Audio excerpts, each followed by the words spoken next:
আজকে দারুণ একটি রেসিপি শেয়ার করতে চলেছি। দুপুরে গরম ভাতের সাথে থাকলে সব ভাত খেয়ে ফেলি এমন এক রেসিপি যা আগে কখনো তৈরি করা হয়নি। তো আজকের রেসিপি ভীষণ ভীষণ ইন্টারেস্টিং একটা রেসিপি নিয়ে চলে এসেছি।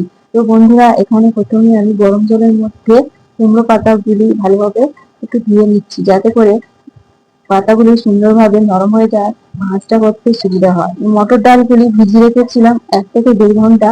তারপর মিক্সির জারের মধ্যে আমরা পেস্ট করে নিচ্ছি। কাঁচা লঙ্কা দিয়ে নিলাম দুটো, আর 1 টুকরো আদা দিয়ে দিলাম। তো পেস্টটা হয়ে গেছে। খুব একটা পেস্ট করবেন না, একটু গোটা গোটা থাকবে, তাহলে কিন্তু ভীষণ ভীষণ ভালো লাগবে। বন্ধুরা, আমি তেল দিয়ে দিলাম। তো এখানে পরিমাণ হিসাবে ব্যবহার করেছি তেল। তারপর জিরে দিয়ে দিয়েছি, গোটা জিরে 1 টিস্পুন, আর অল্প করে আদা ছিলা, আর দিয়ে দিয়েছি অল্প করে কাঁচা লঙ্কা, মিডিয়াম সাইজের একটি টমেটো ভালো করে মিশিয়ে মশলাটা কষিয়ে নিচ্ছি। আর বন্ধুরা, এটা আপনাদের বলা হয়নি, কুমড়ো পাতা একটা কুচি করে নিয়ে দিয়ে দিলাম, তাহলে খেতে ভীষণ ভালো লাগবে। তবে একটু ভালো করে ভেজে নেবেন, যেহেতু কুমড়ো পাতা। তারপরে আমি অন্য মশলাগুলো অ্যাড করছি, যেমন দিয়ে দিলাম লবণ 1/2 টিস্পুন, হলুদ 1/2 টিস্পুন, আর দিয়ে দিলাম ঝাল পুরো 1/2 টিস্পুন, আর শেষে দিয়ে দিলাম মৌরির একটু গুঁড়ো দিয়ে দিলাম, তাহলে খেতে ভীষণ ভালো লাগবে। তারপর এর মধ্যে অল্প করে জলটা দিলাম। আর জলটা কেন দিলাম বুঝতে পারছেন, কুমড়ো পাতাটা যেহেতু দিয়েছে একটু শক্ত শক্ত হয়, সে কারণে দিয়ে দিলাম। আর দিয়ে দিতে হবে ডাল, যে ডালটা আমরা আগে থেকে পেস্ট করে রেখেছিলাম। তো বন্ধুরা, আমি কাজটি করতে থাকি। আমার এই রেসিপি কে কোথা থেকে দেখছেন অবশ্যই কমেন্টে জানিয়ে যাবেন, তবে তো ধন্যবাদ জানাতে পারবো। আপনারা তো অনেক অনেক রকম ভাবে রেসিপি তৈরি করে থাকেন, অবশ্যই কমেন্টে জানিয়ে যাবেন। তোমাদের সাথে কথা বলতে বলতে আমি মোটামুটি আমার পুরটা তৈরি করে নিয়েছি। তো এরপরে আমি একটা ট্রান্সফার করে নিচ্ছি একটি প্লেটের মধ্যে।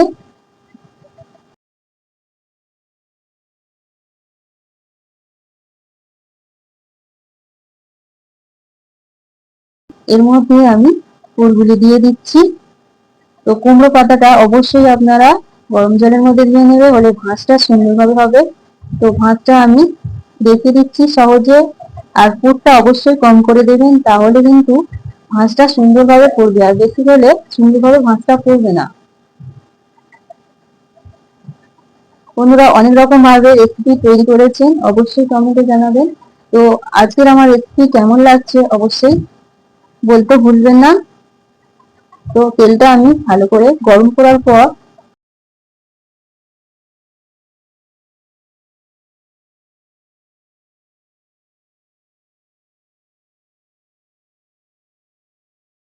তো বন্ধুরা,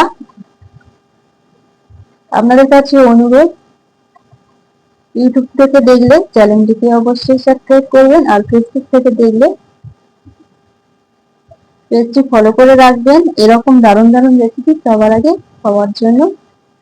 তো আমি প্রথমে 4টে এইভাবে সেট করে নিচ্ছি। তো আর যে বাকিগুলি রয়েছে সেগুলি আমি সমস্ত সেট করে আবার আপনাদেরকে দেখাবো। তো আমার সমস্ত তৈরি হয়ে গেছে, তারপর আপনাদেরকে দেখাচ্ছি। দেখুন, মোট এখানে আমি 6টি তৈরি করেছিলাম। তো বন্ধুরা, আজকের রেসিপি যদি ভালো লেগে থাকে অবশ্যই কমেন্টে জানাবেন। তো বন্ধুরা, এখানে আমি কেটে দেখাচ্ছি। তো এতক্ষণ ধৈর্য ধরে ভিডিওটি দেখার জন্য অসংখ্য অসংখ্য ধন্যবাদ।